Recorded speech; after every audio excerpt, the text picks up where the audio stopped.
Hola, ¿cómo estáis? Bienvenidos a este segundo podcast de Flamenco de Cerca. El primero hablamos con Alba Guerrero. Para seros sincero, estamos grabando este antes, así que no os puedo decir de qué hablamos, pero seguro que fue muy interesante. Tenéis el link en la descripción hacia el podcast entero y hacia los clips que sacamos. Y hoy vamos a hablar de cosas también muy interesantes.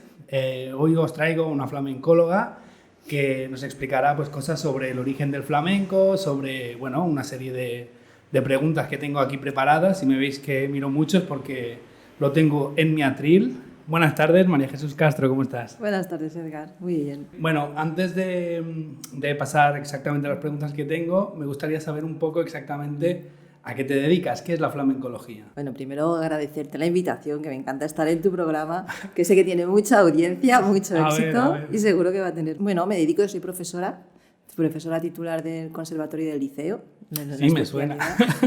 Luego hablamos. Luego hablamos, sí. Lo que sería la especialidad de guitarra flamenca con el maestro Manuel Granados, y soy profesora titular desde hace 3 años en la SMUC, en el máster de flamencología, que dirige Joan Asensio. O sea que en las dos escuelas superiores, bueno, hay 3 en Barcelona, ¿no? Sí. Pero en 2 estás... Sí, si quieres hablamos después, pero bueno, la diferencia del liceo, llevo ahora este año, por cierto, hago 25 años de docencia. ¡Ah, felicidades! Sí, que está ahí, tengo algún proyecto para celebrarlo. ¡Qué guay! Y en la SMUC llevo 3 años, pero bueno, muy contenta en los 2 sitios, sobre todo para fomentar, incentivar y enseñar lo poco que se sabe. Pues luego ahondaremos más sobre este tema. Muy bien. Pero para empezar por el principio, bueno, yo te traigo entre muchas cosas, pero como sabes, en el flamenco hay mucho mito, mucha tradición oral, se dicen muchas cosas, ¿no? Y yo he oído en miles de declaraciones artistas que hablan de que el flamenco existe desde los siglos de los siglos. Hablando científicamente, ¿cuándo podemos empezar a hablar de flamenco? Bueno, quizás la creencia, el saber popular no es incorrecto, o sea, no es mentira, lo que no es correcto del todo, habría que decir. Lo que dice que sí que es verdad, de que la existencia del flamenco de siglos de los siglos, quizás no tanto, pero pocos siglos atrás, en realidad es una confusión entre la existencia del término etimológicamente y la existencia del género en sí. Son cosas diferentes, que entonces se suele confundir. O sea, obviamente para que haya flamenco... Tiene que aparecer antes un término. Para que haya el flamenco de hoy día tenemos que tener en cuenta 2. O sea, lo que sería el hecho artístico en sí, musical, evidentemente, coreográfico, y luego lo que sería su nombre. Es como un niño, cuando nace es un niño físico, pero necesita un nombre. Y entonces, hasta que no se le da el nombre, ese niño no existe. En el flamenco pasa exactamente igual. Pueden haber muchos Carlos, muchos Edgar, los que sean, pero hasta que no nace un niño que se le pone ese nombre, no podemos decir que haya nacido esa persona. Pues en el flamenco pasa igual. El nombre, etimológicamente, la palabra flamenco existía con anterioridad. De ahí que se dice, es que existía del siglo XVI, siglo XVII. Claro, el término de flamenco sí que existía anteriormente. Pero no se refería... Exacto, a la música. Hasta que no ves esa conjunción del término con la música, entonces es cuando puedes decir que el flamenco nació. Y eso solamente se produce a mediados del siglo XIX. O sea, no hay una fecha que podamos decir, la primera publicación o algo que se entienda... O sea, ahora estamos hablando de la existencia o el nacimiento de un género musical, ¿vale? Entonces, la conjunción, ¿no? Queda claro que entonces tiene que ser el nombre con lo que sería un repertorio específico, una manera de interpretar específica, una guitarrística y vocal, etcétera, que es lo que hace el conjunto de que ese género musical exista, ¿vale? Una vez que lo tenemos ya bautizado, dijémoslo así, es cuando da la luz. ¿Qué ocurre? Y cuando en realidad nace la historia del flamenco, porque la historia se basa en fuentes documentales. Todo lo que es la historia es aquello que yo puedo datar, tengo una fecha, tengo un nombre, tengo un referente. Todo lo anterior puede que hubiera existido, pero siempre se considera que es prehistoria. Prehistoria en este caso del flamenco. Exacto. ¿Qué antecedentes, sí, qué cosas había en ese contexto para poder crear el flamenco? Sí. Entonces, sigues el mismo discurso. O sea, si tenemos, me decías antes, ¿y cuándo se puede datar? Pues a hoy día las primeras referencias que tenemos documentadas es hacia mediados de la década de los 40 del siglo XIX, o sea, hacia 1840, que es cuando tal Lázaro Quintana consta, ¿no?, lo que sería un recorte de prensa, de hemeroteca, un recorte del periódico de Madrid, un diario de Madrid, en el que consta que actuó un tal Lázaro Quintana, digamos, como a lo flamenco, ¿no?, interpretando algo flamenco. Entonces ahí ya tenemos la referencia de que el término flamenco hace específicamente referencia a algo musical. Ahí sí que le podemos datar el nacimiento. Quizás, fíjate que como la historia se basa en fuentes, la fuente que yo puedo visualizar como si tuviéramos una partitura, pero claro, no la tenemos, en esa época no se grababa, el flamenco, ¿no? Otras sí que hay, la música artística ya tienen partituras en el 19, pero el flamenco no, ¿vale? Entonces ni cilindros, por ejemplo. Tampoco, en el 1840 aún es muy pronto, no hay cilindros de cera. ¿Qué ocurre? Que entonces nos tenemos que basar en fuentes que le decimos secundarias. Una fuente secundaria es un recorte de prensa. O sea, algo que habla de lo que tú estás estudiando. Claro, exacto, pero no te dice qué tocó, cómo sonó. Eso sería una fuente primaria. Una partitura es una fuente primaria porque te dice cómo suena ese flamenco. Una grabación es una fuente primaria porque estás escuchando cómo está interpretando. Sí. Había un recorte, Serafín Esteban de Calderón, por ejemplo, que siempre se habla mucho, pues no, también son fuentes, digamos, secundarias que te aportan, pero no te dicen exactamente cómo sonaba aquello. Pero ¿vale? en ese momento ya se le pone el nombre de flamenco a ese tipo de música. Ahí podemos considerar que eso ya es el nacimiento del flamenco. Ahí ya se puede considerar. Luego están dos temas que quizás es interesante saber del porqué con anterioridad.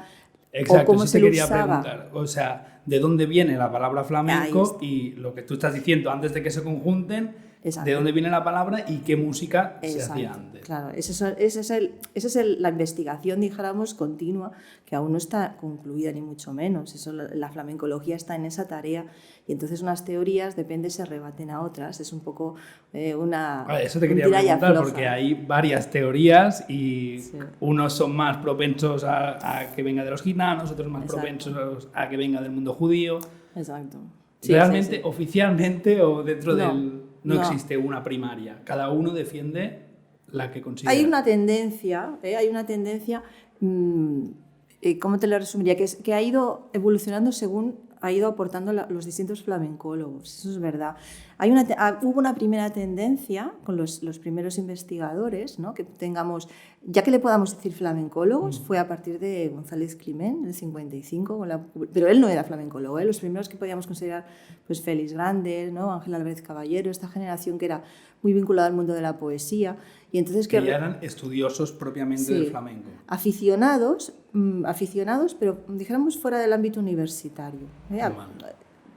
Bueno, no quiero mezclar ideas para que sacamos un poco el relato, pero esta primera generación y algunos más, que por ejemplo Manuel de Falla en la década de los 20, del siglo XX, el mismo Demófilo a finales del XIX, habían dado como pinceladas, pero realmente no eran flamencólogos. Lo que consideramos flamencólogos quiere decir que tú tengas voluntad de investigar algo relacionado con el flamenco, sus orígenes, el porqué, su repercusión, el público, que ya tengas esa voluntad y todo tu trabajo lo dirijas hacia ello. Que tú, en este caso Demófilo del XIX, era un folclorista que puntualmente se acercó al flamenco, o evidentemente nacionalista, Manuel de Falla, nacionalista reconocidísimo, puntualmente se acercó y publicó un tratado. Entonces, ¿nos sirven sus escritos? Mucho, pero no son flamencólogos, gente que se dedicó a investigar y a ofrecer distintas teorías. Entonces, y me va bien, te digo, hago un pequeño inciso, va bien nombrarlos porque estamos en una época que se hace mucho uso de Internet. Y yo como docente, pues es la lucha ahí diaria con el alumno. Hombre, totalmente, vamos. Alumno y alumna, de que no acuda solo a las webs, a los blogs, que hay muchos y buenísimos, pero también hay que trabajar las fuentes primarias de libros, publicaciones que hoy día no están... Luego te preguntaré sobre qué escritores son más fieles a la verdad o más interesantes. Pero volviendo a lo que decíamos del flamenco, a raíz de eso podemos asumir que en esa época en que se gesta el flamenco, tengo dos preguntas. Primero, ¿qué contexto más o menos hay en España y cómo ese contexto favorece la creación del flamenco como tal? Sí, sería la segunda vertiente. O sea, la primera, sería acabar de eso, de las explicaciones esas vinculados con lo etnicitario que has comentado tú. Sí. O se le da la relación de que tenía relación con los primeros, la música árabe o con la música andalusí o con la música sefardí, ¿no? Se le vincula siempre a un colectivo, o evidentemente a los gitanos, se le identifica con un colectivo étnico determinado y también en una época determinada. Entonces, etimológicamente la palabra también tiene esas pequeñas derivaciones, o sea, si deriva, por ejemplo, se decía que Flamengun significaba campesino huido, y entonces es que eran los moriscos. Lo que siempre se ha dado por cierto, claro. ¿Y eso es así? Bueno, a ver, sí, no, o sea, en realidad hay cosas que tampoco son tan importantes, o sea, la discusión sobre el origen etimológico, yo eso se lo diría a un filólogo, es que es el que lo tiene que averiguar. Entonces, vale. Pero ahora mismo se da por buena esa teoría dentro de... Se sigue diciendo, sigue diciendo. No se ha trabajado porque, ya te digo, sí que la idea de que sea una cosa el nombre y otra cosa el género musical es así como que, bueno, etimológicamente pues puede que sea así, pero hay otras también que hagan una referencia a lo que sería la ave palmípeda o a los cantores de la capilla de Carlos I, entonces que eran como algo muy habitual. Y luego la que tiene más peso, que al menos es la que yo me baso más, es esa vinculación del término flamenco con un colectivo gitano, de ciertos gitanos asentados, muy integrados, que participaron. Y entonces ahí es donde yo le doy más fiabilidad a esa cercanía entre el término, un colectivo étnico y luego el género musical. Ahora te digo, yo dijéramos un poco la vertiente o la corriente que llevo. La que más crees, por supuesto.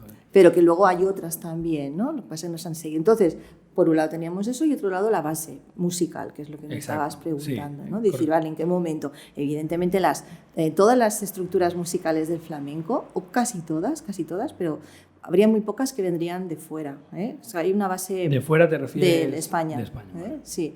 Del folclore español. Habría muy pocas, habría que ir matizándolas, pero no por nada, porque es que el flamenco español ya es rico multicultural de por sí, y más en la época que estamos hablando, la creación del siglo XVII, del siglo XVIII del folclore español es súper rico. O sea, entonces, las múltiples influencias del pueblo español en su conjunto y andaluz en particular, que ya sabemos desde su origen, ¿no? Con los árabes, luego toda la parte de iberoamericana también, todas las influencias también africanas, pues evidentemente ha hecho un folclore que tenga un folclore multicultural y multimusical, dijámoslo así, y que es el que el flamenco ha bebido más. Eso es así. O sea, que está claro que nace de la mezcla de todas esas culturas que estás hablando. O sea, no se le puede atribuir a nadie la propiedad del origen.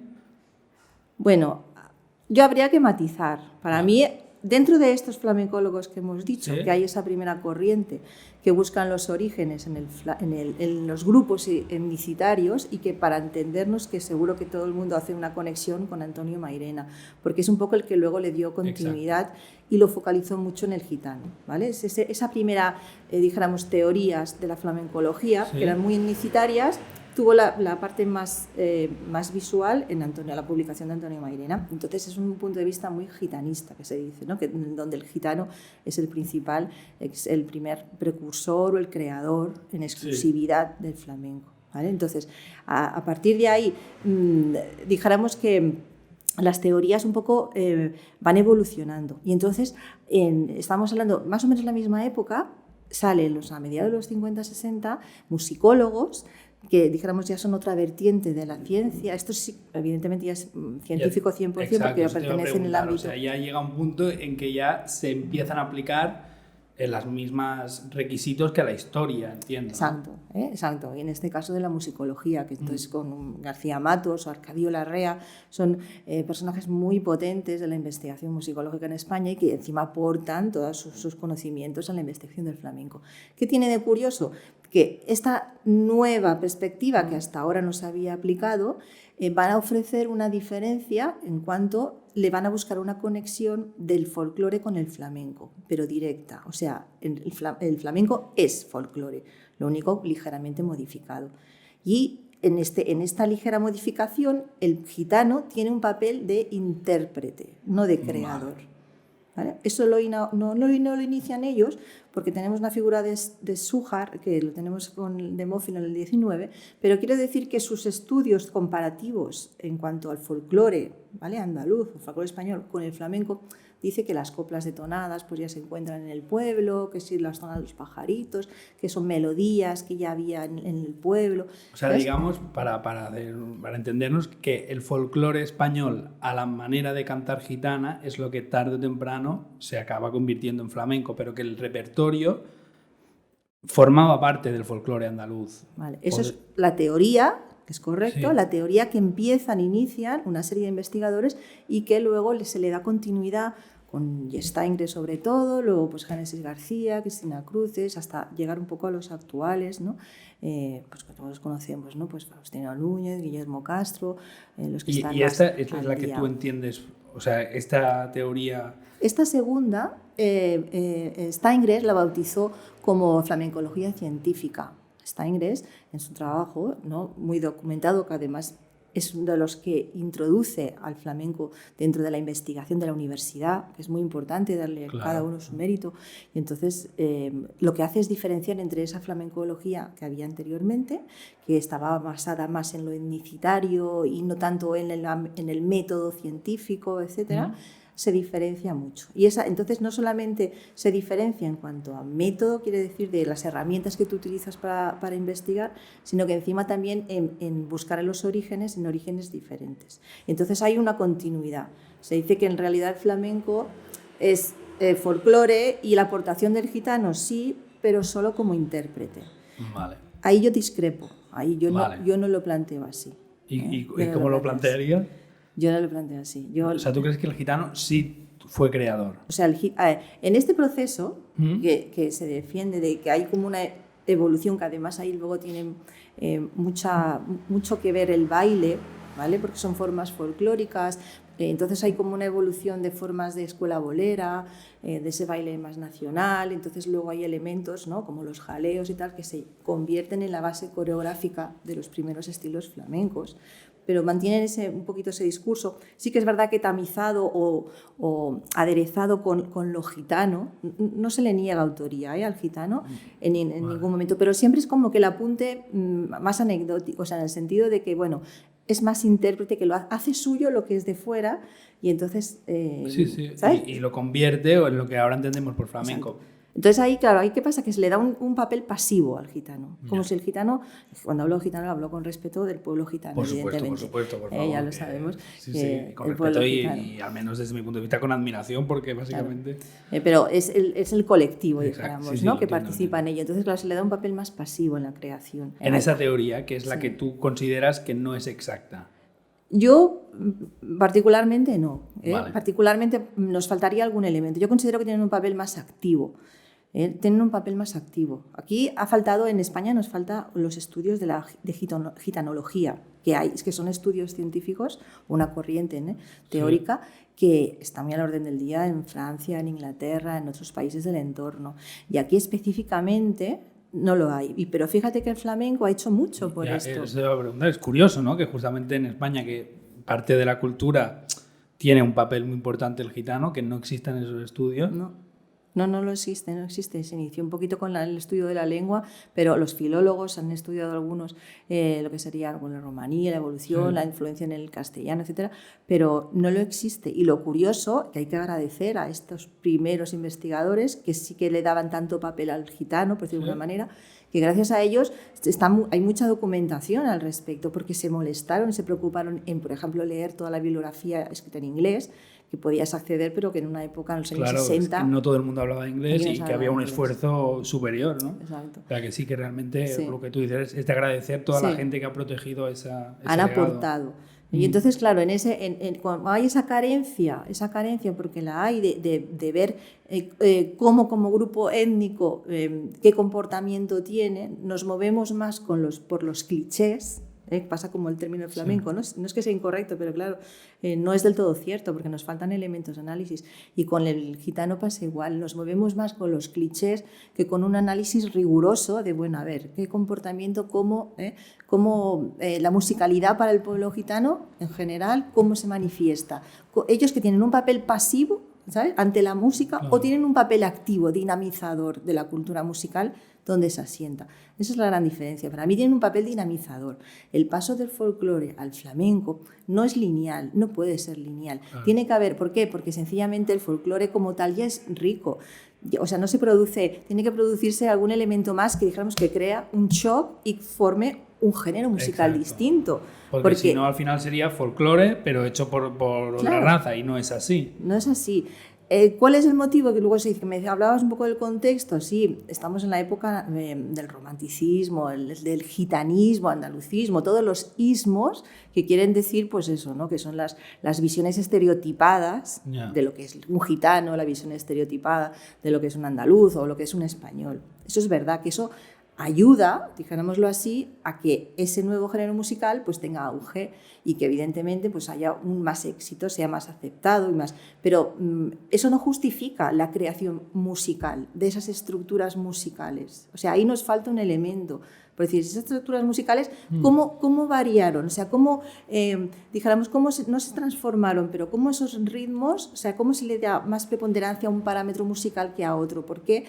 Y ese es el papel del gitano que no está estudiado, en cómo lo ha dinamizado ese folclore que hablábamos. Yo para mí sí, he trabajado en la tesis doctoral ese tema y yo para mí sí. Además, por eso hablamos del fallo, o dijéramos la pega de la gitanología en España, por los estudios de gitanología, porque este papel dinamizador está estudiado en los gitanos de Hungría, está estudiado en los gitanos de Checoslovaquia. Que y no está estudiado aquí, que básicamente, al menos a nosotros justamente nos ha dado toda la vida profesional. Y es curioso que en España, o sea, que desde aquí reivindicamos que por favor existan lástima, no, es verdad, es verdad. Y a nivel, quizá no universitario, científico, pero a nivel de escritura, o no por flamencólogos profesionales, pero quizá por lo que hablábamos antes, ¿no? Escritores de otra época que lo hacían, como comentabas, Mairena, y este tipo de análisis más de, no sé cómo decirlo, no riguroso universitariamente. ¿Eso sí que existe actualmente? Sí. Bueno, lo que decimos, actualmente la tendencia de la flamencología no es gitanista, no lo es. Pero por lo que te comentaba antes, te he planteado como dos vías de lo que sería de enfoque de investigación. Sí, exacto. Que, a ver, que me dejo muchas, sintetizo, que me faltarían un montón de nombres y de investigadores que cada uno aporta cosas muy interesantes, ¿no? Pero sí que es verdad que las dos vías, esa vía mairenista, dijéramos, hoy día están en un callejón como un poco muerto. Pero yo creo también que es por confusión, porque no estoy defendiendo, porque Mairena y Molina no aportaron una investigación científica tampoco. La perspectiva de ellos es que en exclusividad el gitano fue el único, y eso no es correcto. O sea, lo que es verdad es que el pozo cultural se produjo solamente en Andalucía, y en Andalucía solamente, en una baja Andalucía, en una zona en concreto, es por unas condicionantes en concreto, que dijéramos como un cóctel, ¿no? Que metes varios condicionantes, fueron los que dieron lugar. Pero para ese cóctel necesito un dinamizador, si no de ahí no sale nada nuevo. O sea, entonces, claro, para mí el dinamizador son esos flamencos, esas gitanerías y tal. Ahora bien, evidentemente, sin la base musical, el sustrato cultural, social, todo hay que incluirlo. De Andalucía no se hubiera dado en ningún otro sitio, eso por supuesto. Es más, no lo hay en ningún otro sitio y hay gitanos en todas las partes. Eso es correcta, esa premisa. Pero decir que los gitanos lo tienen, son ellos, no, el flamenco no lo traen ellos, no es de ellos. Ellos traen unas estructuras musicales, que es muy interesante tenerlo en cuenta, que son en común, tienen en común lo que es el grupo étnico gitano de todo el mundo, que son estructuras que nos vienen de la India, muy orientales.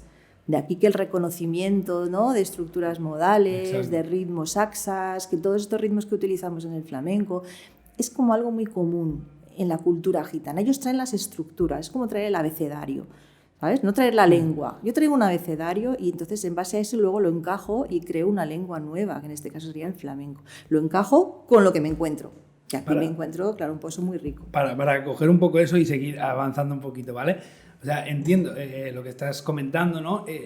Pero al menos desde mi conocimiento, cómo esa formación musical, ¿cuándo deja de ser algo, digamos, primero, ¿nacen las casas o realmente la sociedad, los espectáculos de aquel momento se influencian directamente de eso? ¿O pasa un tiempo primero? Bueno, eso es casi es como confirmarlo lo de la teoría ¿no? que defendieron ellos en el hogar gitano.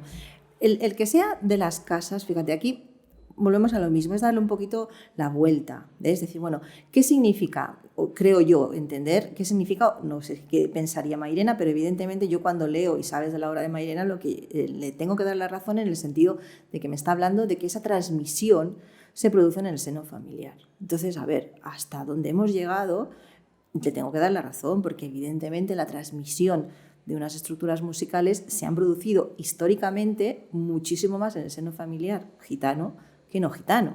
Ahí estamos de acuerdo. Wow. En el ámbito público, o sea, serían dos ámbitos, ámbito privado o ámbito público. En el ámbito público no se tiene constancia, pero sí sabemos porque hasta hoy día, dijéramos, se produce ese conocimiento, esa transmisión. En el ámbito público, pues en el ámbito público ya hay más mezcla, lógicamente. Es un reflejo de la sociedad.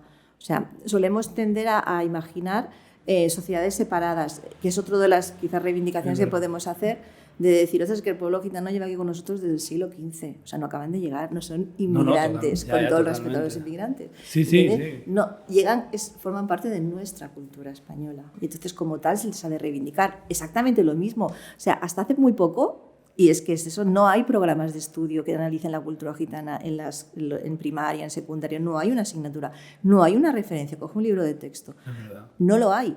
O sea, hasta hace 3 años, no sé si en la Complutense de Madrid, han puesto una especialidad, una asignatura de la cultura gitana. Si te estoy hablando del siglo, nada de este siglo. O sea, hace muy poco. Quiero decir, no hay ningún interés culturalmente. Y entonces lo que te digo, nos movemos siempre con los clichés. Entonces, en el ámbito público decimos, tendemos a pensar que el gitano solamente participa del privado y del público no. Pero no. Realmente lo que sí que confirma la documentación es que cuanto más integrado estaba ese colectivo es cuando en los sitios donde más se ha producido flamenco, eso es verdad. O sea, es un flamenco integrado en la sociedad. O sea, que realmente no existe esta diferenciación tan típica que se nos dice de el flamenco estaba en las casas hasta que un día de repente había flamenco en los espectáculos. Eso no es así. Yo diría que el gitano también estaba integrado en la sociedad. Porque coinciden, o sea, siempre sí que ves la transmisión, como sí que en líneas genealógicas más gitanas, pero luego hay una convivencia. Hay muchos cantadores payos que aprenden de gitanos y ves gitanos que aprenden y que nombran a referentes de maestros que son payos, o sea, los hay, en Vallejo, Niña de los Peines, no recuerdo mal, era Vallejo, o sea, Chacón, por supuesto, está ahí de referente de muchos cantadores gitanos, o sea, hay mucha más convivencia de lo que nos pensamos, por lo tanto, ese espacio público ya se producía. También les pertenecía a ellos. Claro, es verlo como algo distinto, ¿no? Entonces ahí es donde quizás podamos discutir o ver las cosas un poco distorsionadas, ¿sabes? Y yo creo que realmente no es así. Luego otra cosa es los estereotipos, ¿sabes? Es que claro, nos manejamos siempre, una cosa es la música y otra cosa es la imagen que se tiene de la música, como la etiqueta que se tiene de la música. Esas son cosas diferentes. Pues ahora que estamos con eso de la etiqueta, mira, me va perfecto para hablar de esto.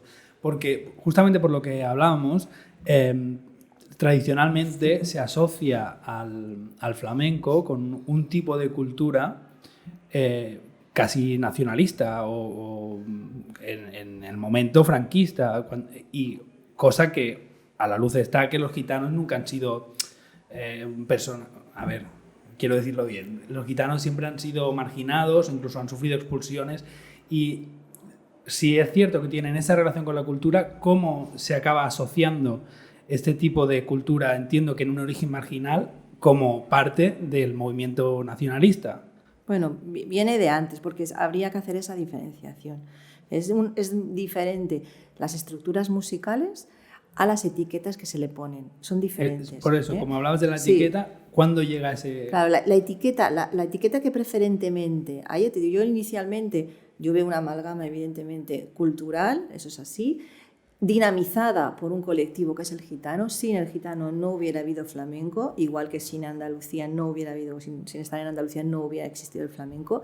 Son los dos componentes, pero uno tiene un papel activo y el otro, evidente, como receptivo, ¿no? Esa cultura andaluza que estaba ahí. El pozo que permite que eso triunfe, exacto, porque si no, no hubiera progresado, quizás no lo hubiera escuchado nadie. Claro, entonces ahí donde tenemos, vale, perfecto, un género musical que son unas estructuras que conocemos, de estilos, de acompañamiento, de voz, de baile, ¿no? de unos códigos musicales que se conocen en el ámbito del flamenco. Eso es una cosa. Y otra cosa es la etiqueta que le voy a poner. Claro, ¿qué ocurre? Que las etiquetas las ponen desde fuera. ¿Vale? Pensemos que las etiquetas es a nivel, pues bueno, social, lo que sea, o cultural, que se ponen cogiendo esto, a nivel social, en ese momento, ¿los flamencos estaban bien vistos? Se me entiende la expresión, quiero decir, la sociedad, digamos, más aristocrática, era proclive, estaba a favor de que existiera ese movimiento social. O sea, hay los estratos sociales, o sea, dijéramos la sociología, que por ejemplo Steingres es uno de los primeros sociólogos que trabaja mucho el tema, ¿no? De las relaciones de las distintas capas sociales. El flamenco siempre ha sido de un estrato, dijéramos, social bajo, ¿eh? Es el nacimiento del flamenco, eso es cierto, y evidentemente marginal, con un colectivo en una época determinada más, sobre todo. ¿Qué ocurre?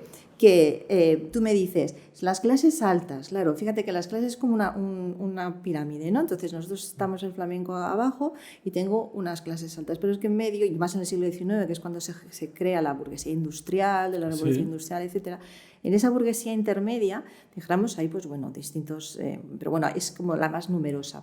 En el caso de Andalucía, si te centras, porque es en realidad donde sabemos que nace, que es el origen, hay una relación muy especial, hay unas estructuras sociales especiales que un poco, pues bueno, o sea, históricamente, que es el tema de los latifundios, de los señoritos, esa aproximación de esa capa privilegiada hacia la capa marginal se produce con muchísima asiduidad. Lo que no se puede producir es la capa de esa capa alta, por ejemplo, hacia el folclore, ¿no? El folclore hay un rechazo hacia el folclore, dijéramos, popular. En cambio, hacia el ámbito flamenco-gitano no lo hay. Y eso está documentado, de ahí continuamente tantos señoritos por lo que hablabas también de que el romanticismo ayuda un poco a la figura esa, ¿no? De la gitana como parte de fantasía, claro, de las mil y una noches, ¿no? Claro. Un poco. Esas son las estructuras, o sea, por un lado las estructuras sociales que hay, y luego a nivel cultural es que estás en el siglo XIX. En la primera mitad del XIX con el romanticismo. El romanticismo no sale de España, o sea, no es el país impulsor, es más un país, dijéramos, de modelo, de creador de etiquetas, porque el orientalismo que se va a generar en el romanticismo inglés, francés, claro, van a ver en España todo aquello que estaban buscando idealizado, de lo oriental, de lo mágico, de lo misterioso, lo medieval, ¿no? Todo lo que va vinculado con atributos sentimentales, ¿no? Que si lo emotivo, que si la pasión, etcétera, etcétera. Entonces, esa clase media que hablabas tiene esa formación cultural, digamos, ¿no?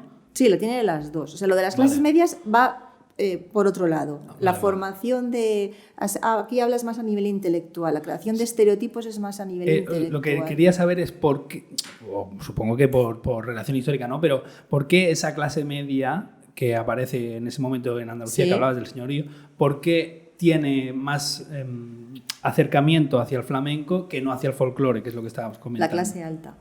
La clase alta, pero, bueno, claro. Sí, claro, aquí volvemos a lo mismo, ¿no? Son los estudios que siempre, o la escasa información que tienes, en general, ¿no? Para saber que, ¿verdad? Históricamente hay una necesidad laboral. Aquí nos vamos a que los gitanos estaban vinculados con todo lo que sería la ganadería de los caballos, etcétera, y entonces de ahí lo del tema de las fraguas, claro, ¿quién tenía caballos? Las caballerizas, pues era la clase alta. Esa relación que había, o cuando están hablando de los cortijos, las gañanías famosas, eso suena un poco de los libros, son esas gañanías que ocurren en la zona gaditana, que entonces son pues esos gitanos que iban a trabajar el campo. Entonces hay históricamente esa relación, sí que es verdad, que con el campesino las formas folclóricas no se da. Hay una cierta complicidad y eso hasta hace muy poco, que es el típico discurso de las biografías, cuando lees que a altas horas de la madrugada, pues el mismo Camarón tiene su biografía, le sacaban de la cama para irle a las fiestas en los cortijos o las ventas que pagaban los señoritos. Esa relación está muy documentada y se sabe. Y hay que entenderla, ponerla en su contexto. Luego otra cosa es lo de las etiquetas, ya te digo, que es a nivel ideología. Exacto, vamos por ahí. Es que me había quedado con la duda, por eso te he cortado, perdona. Sí, porque me parecía curioso, ¿no? Esa aproximación que normalmente o tenemos la idea de que las clases más altas siempre han tratado con desprecio y en cambio parece ser que justamente en esta zona, ¿no? Y que es lo que permitió ese alzamiento de la cultura. Sí. Entonces, siguiendo con eso, ¿cuándo se le empieza a poner una etiqueta que aparentemente no le corresponde como algo propio nacionalista? Sí le corresponde y no. Y fíjate que te uno con que tú me estás buscando lo de las etiquetas y fíjate que antes nada más me lo has dicho, otro de los motivos, no solamente las relaciones laborales que podían haber, por ejemplo, sería la poca expresión política o poco, ¿no? Dijéramos, reivindicaciones políticas que históricamente ha hecho, dijéramos, tanto el colectivo gitano como en sí el flamenco, como las letras del flamenco y tal. ¿no? Sí, eso también lo tenía para... Pero lo puede relacionar. Vale. O sea, claro, el señorito no se va a acercar a un colectivo que es reivindicativo de la lucha por sus derechos, sus trabajadores, etcétera, que es lo que poco a poco el proletariado andaluz, ¿no? fue elaborando a lo largo y luego ya con, ¿no? ¿Entiendes? Con una reivindicación, lógicamente, de unos derechos que tenían, ¿no? O sea, no se iban a acercar a un colectivo reivindicativo políticamente. Y los gitanos no lo han sido históricamente. Y el flamenco en ese momento no lo ha sido tampoco. Entonces también es otro motivo. Quiere decir que aquí estamos diseccionando. Ya, por supuesto. Y yo soy muy dada a entender los procesos como finales, como todo una múltiple causales, son multicausales, no hay una única causa. Hemos hecho y seguiremos haciendo por la necesidad. Porque tenemos que hablar, claro. Decir que hay que intentar... Claro. Cuando haces un discurso al final, obviamente no puedes tenerlo todo en cuenta porque... No, pero va bien olvidarse que podemos decir, por ejemplo, esto nos sirve, vale, sí, la relación laboral, bueno, pero no es el único motivo, hay más motivos, pues por ejemplo eso, mira, pues no hay una reivindicación política, saben que no son. Muy interesante. Y seguro que hay muchos más. Entonces siempre tengamos en cuenta que el origen de un género musical es la suma de múltiples causas, es inevitable, no hay una única. Sí. Y entonces, en este contexto social en el que tenemos, para acabar con el tema de cuándo se le pone... A ver, también, obviamente, esta pregunta es un poco... no es igual hacerla en todas partes, pero aquí vivimos en Cataluña y concretamente siempre se le ha puesto la etiqueta de españolista al flamenco, cosa que realmente no sé hasta qué punto es correcto, hasta qué punto... Por lo que te comentaba antes, porque surge de unas clases sociales en principio más bajas, aunque luego, como estás diciendo, se fundiera, y de colectivos que históricamente han sido marginados. ¿Cómo cambia eso a ponerle una etiqueta que, bueno, esa es la pregunta, no sé exactamente de dónde aparece esa etiqueta? Porque las etiquetas en realidad siempre conviven siempre con nosotros. O sea, lo único que hay que saber es cuándo estoy hablando de una etiqueta y cuándo estoy hablando, digamos, de la verdad, entre comillas. Entonces, hay que saber un poco diferenciar. Pero el funcionamiento que a nosotros se le dice constructos, los constructos que son los clichés, los estereotipos, la etiqueta, son sinónimos. En realidad, todo tiene una construcción que dijéramos es, pues eso, ¿no? Una imagen determinada que tú le das sobre todo desde fuera. Entonces el flamenco ha creado una etiqueta, evidentemente, pero no con Franco, ya la creó del siglo XIX, casi desde su nacimiento. Esa etiqueta está relacionado con un colectivo étnico determinado, que es el gitano. Es decir, que solo es flamenco, en realidad estás trabajando con la etiqueta, porque la etiqueta más explotada es lo agitanado, ¿no? La gitana. Es que refleja esa pasión, que es esa gitana de Carmen de Prosper Mérimée, es esa Carmen, esa imagen de la mujer andaluza gitanada. Eso es la etiqueta que se ha generado en el flamenco. Las etiquetas no son, o sea, son bastante fijas, pero luego ideológicamente se pueden modificar. Por ejemplo, en el sentido de Franco, pues utilizó el flamenco o un cierto tipo de flamenco, ¿no? Sí que es verdad, para reivindicar una cierta españolidad, sí que es cierto, y sobre todo de cara al extranjero. Y claro, el caso particular de Cataluña, dijémoslo así, El caso particular de Cataluña, es cierto que estamos aquí en una época, bueno, ahora y hace ya décadas, que se maneja mucho la etiqueta franquista, dijera, o españolista más que franquista. Bueno, las dos cosas, ¿vale? Exacto. Y sí que es cierto que eso es en detrimento del flamenco. Pero fíjate que además, que creo que al final me preguntas sobre qué estoy investigando ahora, ya un poco lo adelanto, pero fíjate que en realidad no es así. O sea, en Cataluña no es así.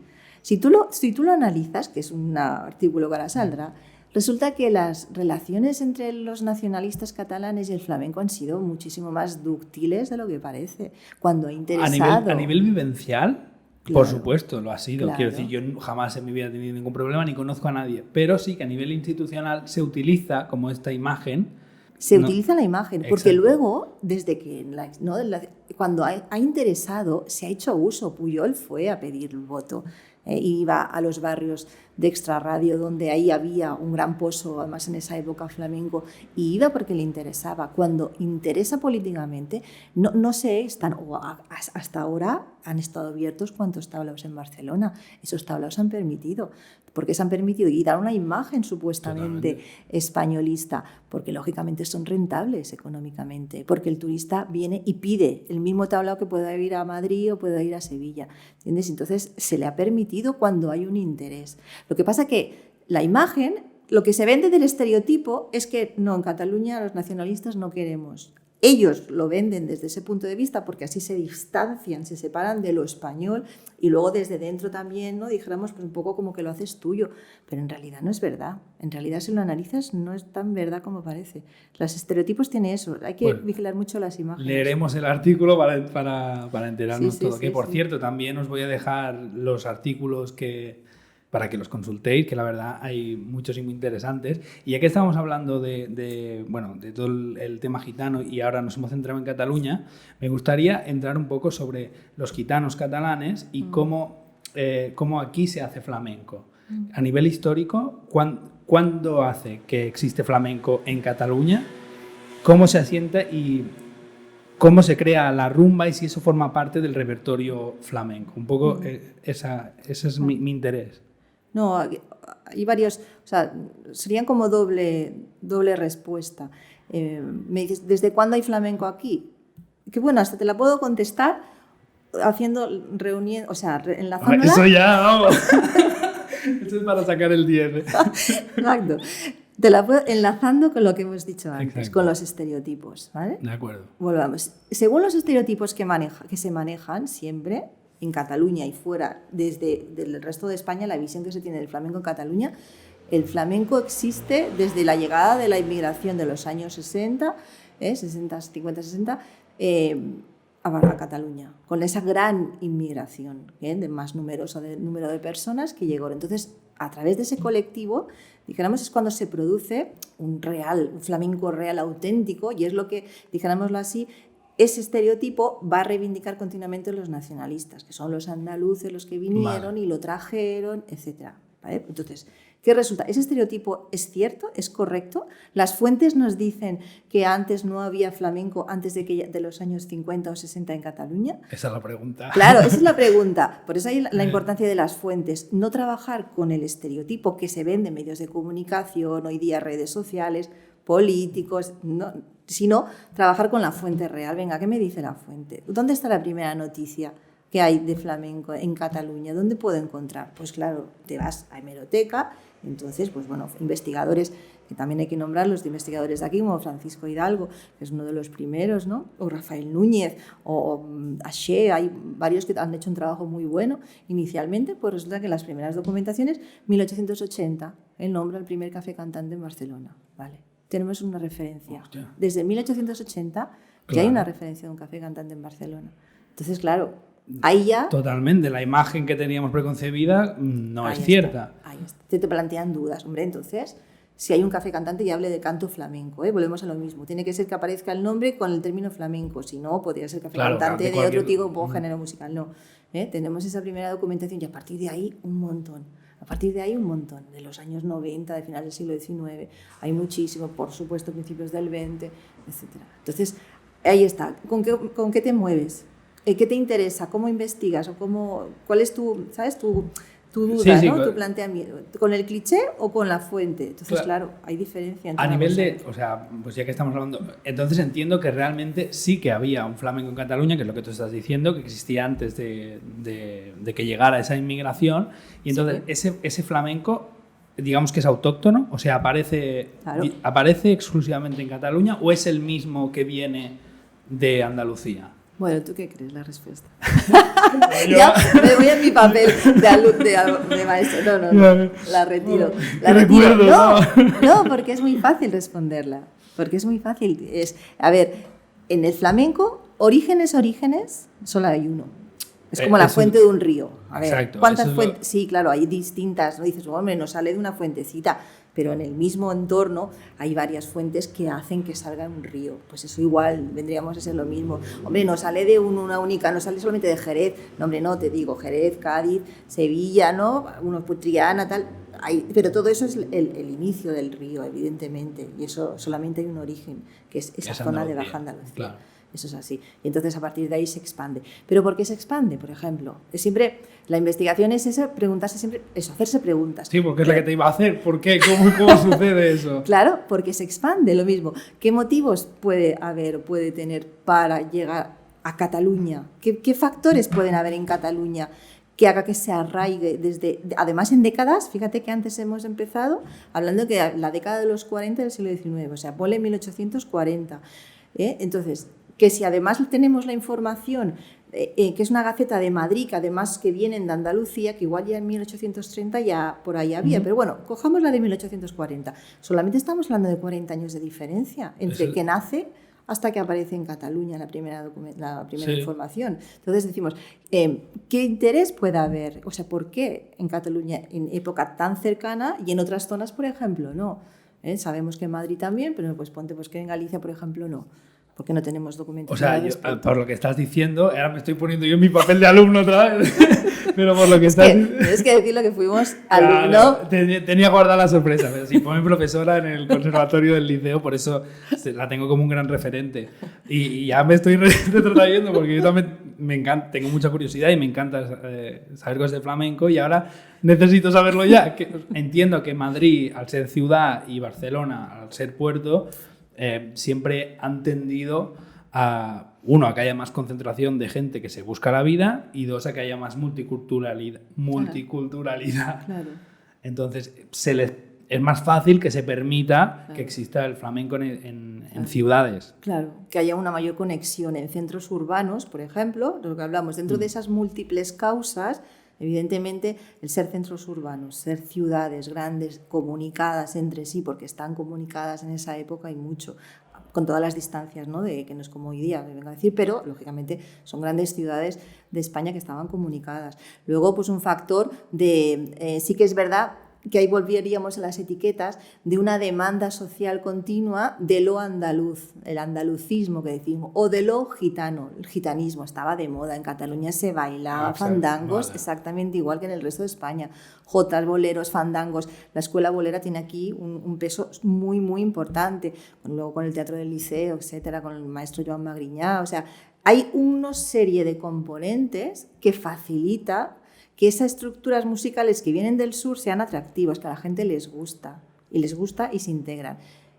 Y entonces, en este punto, yo añado uno más. Sin la existencia de los gitanos catalanes y de luego los otros gitanos no catalanes que llegaron, tampoco se hubiera dado el arraigo, por ejemplo, que se produjo aquí en Cataluña.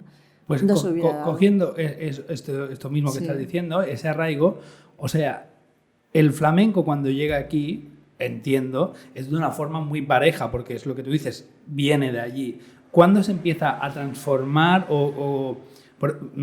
para llegar a la rumba catalana? Esa es la conexión que quiero hacer. ¿Proviene de ese flamenco que se transforma y se acaba en lo que entendemos hoy por rumba catalana, o proviene de otra estructura musical?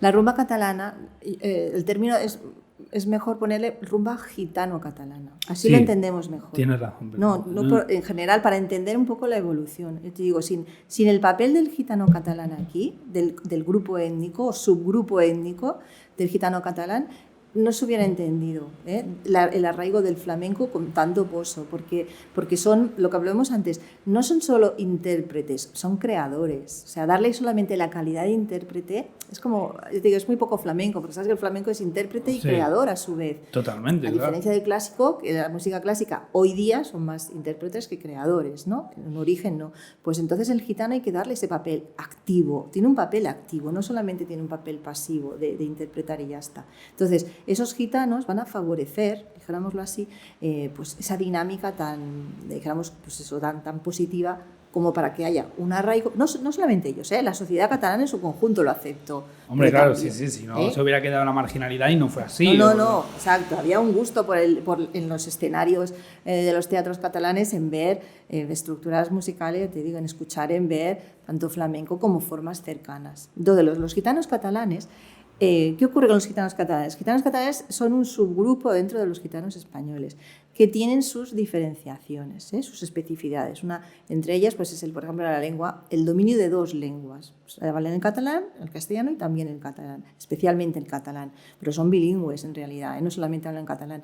Y entonces, luego la pertenencia a lo largo de los siglos se han ido, dijéramos, subiendo de estrato social, de estatus social. Hoy se les dice que son como más los gitanos ricos, ¿no? En plan, broma así, entre ellos, entre los distintos las relaciones que se dicen intraétnicas entre los mismos subgrupos de gitanos, pues ponte gitanos húngaros, gitanos castellanos, gitanos andaluces, que puedan haber aquí en Cataluña, ¿no? Las relaciones que se producen entre ellos. Entonces, a lo largo del tiempo, sí que es verdad que ese gitano catalán se ha ido, dijéramos, diferenciando un poquito más, pero al inicio las diferencias eran menor, por decirlo de una manera, y por eso vemos que hay reuniones en las cuales el gitano catalán participaba de ese flamenco. A medida que esa diferenciación se va acentuando, que es ya el siglo XX, es un poco el pozo de la futura rumba catalana. ¿Vale? Para entendernos. O sea que ya hay como una especie de punto de decisión dentro del colectivo que acaba en una diferenciación de la música. Por sus particularidades, porque lo que está claro es que la rumba catalana pertenece al colectivo del gitano catalán. Tú que eres de aquí lo sabes. Sí, eso está. O sea, el concepto musical que tiene el gitano catalán no pertenece tanto al flamenco, no lo pertenece. En aquellos ámbitos en que hay un poco de mezcla, sí lo hacen más suyo, pero en regla general no. Son colectivos que hoy están bastante diferenciados. Y entonces, o sea, dijéramos que a lo largo del tiempo esa diferencia se ha ido acortando o estrechando. Y entonces el nacimiento de lo que es la rumba catalana tiene que ver con gitanos catalanes específicos, pero también muy importante, con gitanos que tienen relación con el flamenco. Sin ese conjunto, dijéramos, no se hubiera producido.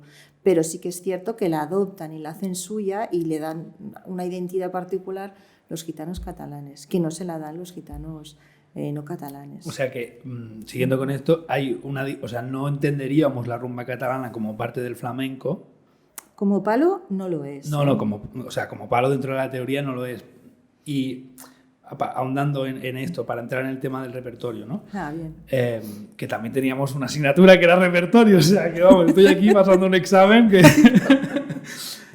Pero siguiendo con esto, yo veo bastante evidente, al dedicarnos a esto, que hay una diferenciación de conceptos. Tú no tocas igual la rumba que el flamenco, porque seguramente no improvisas tanto y los patrones de armónicos y rítmicos son distintos. Entonces,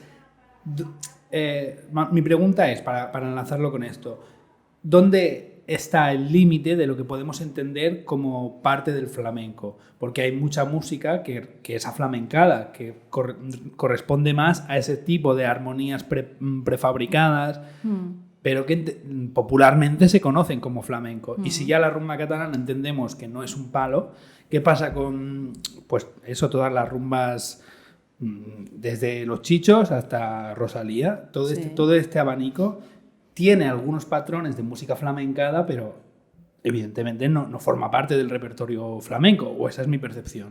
Bueno, hay una rumba que sí que es flamenca. A ver, hemos dicho que la rumba catalana no, pero la rumba flamenca sí que es. Vale, perdona, tienes razón. Claro, forma parte del repertorio flamenco. Claro, aquí es confundir que la rumba es lo mismo, que se interpreta igual, de manera igual, y tampoco entender en qué momento emerge la rumba ¿vale? Y digamos, qué papel o qué función o qué elementos está adoptando del flamenco específicamente y en qué ámbitos también muy interesantes se utilizan, porque la rumba es una eclosión que se produce musical que además está relacionada en los años 70 con unos espacios muy flamencos, que son los tablaos, los inicios de los tablaos. La rumba, lo que hoy entendíamos por bulería, entonces era la rumba, el estilo más representativo. Y otro elemento súper importante es el surgimiento de las llamadas discotecas, que hoy nos parece que han estado toda la vida, pues no. ¿Y por qué salen las discotecas? Porque los sistemas de amplificación se perfeccionan, es decir, que yo puedo poner mega altavoces y me puedo coger un espacio y entonces poner una música a todo volumen y llenar la sala de gente que pueda bailar. Ese concepto, que nos parece que hoy día ha estado toda la vida, eso no se produce hasta los años 70, que evoluciona todos los sistemas de sonido. Entonces, ¿qué necesito para meter a mucha gente que se ponga a bailar? Pues una rumba, claro. ¿Entiendes? Una rumba. Yo siempre me acuerdo la tía Pepi me contó una anécdota que siempre, porque me parece muy, muy ilustrativa, contándome que estaban en un concierto, claro, el concepto de que la rumba en un teatro, en Rusia creo que estaban, en un teatro sentados, ¿no? Y ella consideraba que estaban aburridos y el público estaba respetuoso escuchando la rumba. Claro. Y consideraban que, claro, están acostumbrados a que la rumba sea fiesta, sea animación. Y entonces no podían entender. Entonces, pues bueno, hice una pequeña anécdota de levantarle a uno la camiseta. Entonces, parece ser que todo él cogió un poco de revuelo y ya se animaron. Ya la sensación fue de que era una buena actuación, porque habían conseguido que la gente se animara a bailar. Que es muy válido, pero es ese concepto que te dice, claro, es que la rumba especialmente y específicamente, no dijéramos, por supuesto, y hay mucha voluntad en hacerle, dijéramos, unas estructuras más musicales, pero sabemos que la métrica en sí, lo que acompaña, tiene unas estructuras muy asequibles, muy fáciles para bailar, muy fáciles para acompañar, muy fáciles, con todo el respeto entrecomillado. Entonces eso hace que llegó a muchísima gente, a muchísimo público. ¿Qué le diferencia? ¿Por qué decimos que no es un palo, por ejemplo? Exacto. ¿Vale? ¿Por qué te digo? Aparte, como siempre decimos, no solamente un motivo, podemos decir muchos, pero uno bastante importante es incluir, o sea, todos los estilos flamencos, la evolución que tenemos de los estilos flamencos es que son estilos que emergen con pequeñas diferencias, porque algunos te dicen que son de baile, ¿no? Que surgen pues estructuras más bailables, derivadas pues de los jaleos, de aquellas soleas primitivas, pero en general son estructuras vocales que tienen acompañamiento guitarrístico. Y esas estructuras, la guitarra por un lado y se le incorpora un baile, ¿vale? Que son lo que conocemos los cuadros flamencos de los cafés cantantes. Eso es lo que entendemos para la creación de palos, ¿no? Exacto. O sea, pero digamos el parámetro principal es el melódico, es la voz. La voz es la que está generando el palo, porque es así. Unas soleas, unas siguirillas, las estructuras de las métricas, pues eso, toda la interpretación, las técnicas vocales que vaya a hacer. Es la voz la que rige el estilo. Y luego hay un acompañamiento armónico y luego tú pones un acompañamiento rítmico con el baile, ¿vale? Todos los estilos que podamos analizar tienen ese origen. ¿Qué ocurre? Que luego me empiezo a especializar y la guitarra empieza a independizarse y me genera guitarra de concierto. Y me genera, ¿eso qué me supone?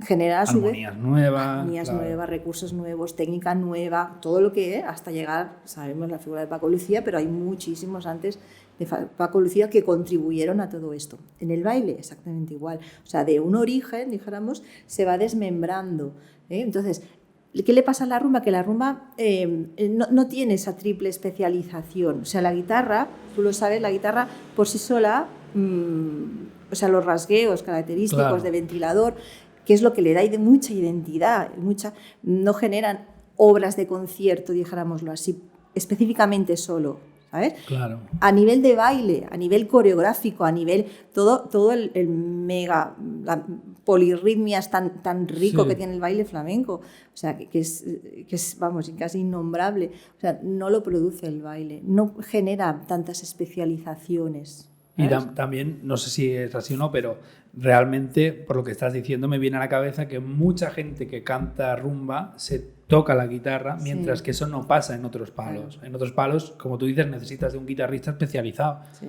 el nivel técnico de hoy día en la Exacto. guitarra flamenca no es comparable, evidentemente, porque no se quiere, porque no se busca, muy respetable, pero lógicamente ahí el flamenco ha tenido una evolución, dijéramos, como muy marcada, muy diferente. Luego es la aceptación. Por un lado, lo que decimos el repertorio.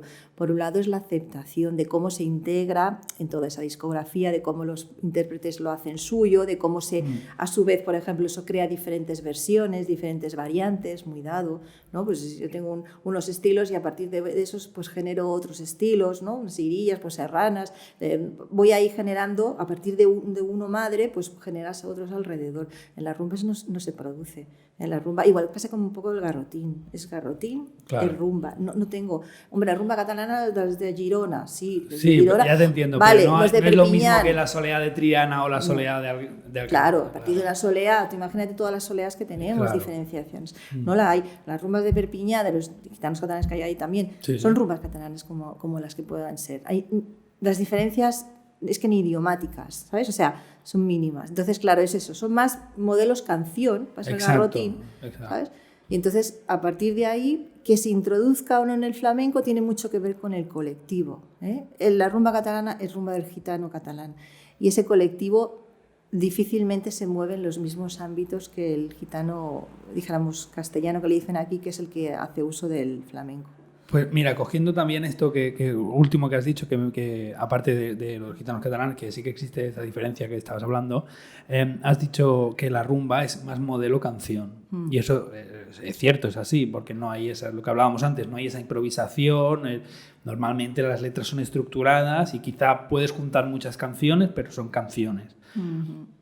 Pero ahora mismo en el flamenco esto está pasando progresivamente. Hay bulerías que ya no son bulerías, que son canciones por bulerías, cuplés, aunque eso sí que ha existido mucho antes, pero incluso con las alegrías, con los tangos ya ni te digo. Pero las canciones del flamenco, ¿cómo las diferenciamos del repertorio de flamenco tradicional? Pues eso, poniéndole otro nombre. Vale. Sí, vale, por supuesto. Es que la trampa es esa, porque si tú me dices o tú preguntas, a ver, lo que hace Rosalía es flamenco, hombre, la respuesta, ¿flamenco? Flamenco, hombre, no. Ahora, ¿es flamenco? La respuesta sería, ¿es flamenco tradicional? Hombre, no. Ahora, ¿es post-flamenco, nuevo flamenco, yo qué sé, flamenco heterogéneo, como tantas etiquetas? Hombre, pues sí, en una época de su carrera sí. Y hay un acercamiento, y como tanto has nombrado antes a los chichos, ya has nombrado... O sea, ¿es flamenco tradicional? No, pero sí es una evolución del flamenco, lo mismo que hemos dicho antes. Yo estoy totalmente de acuerdo, pero claro, para coger un poco eso, yo también estoy de acuerdo en que es una cuestión de nomenclatura, no es un juicio de valor ni mucho menos. O sea, si tú hablas de flamenco tradicional te refieres a unas cosas y si hablas de flamenco moderno se entienden otras. Realmente, entiendo que esto daría para una clase entera de repertorio, ¿no? Pero, ¿qué diferencias hay principales entre flamenco tradicional y lo que entendemos por música flamencada o canciones del flamenco? O ¿qué necesita? ¿Cuál es el límite? Sí. Claro, ahí la pregunta siempre es, ¿dónde está el límite? Entiendo que es difuso, La diferenciación, sí. Y pasa, esto es otra de las cosas que están por investigar. Dentro de la flamencología, yo...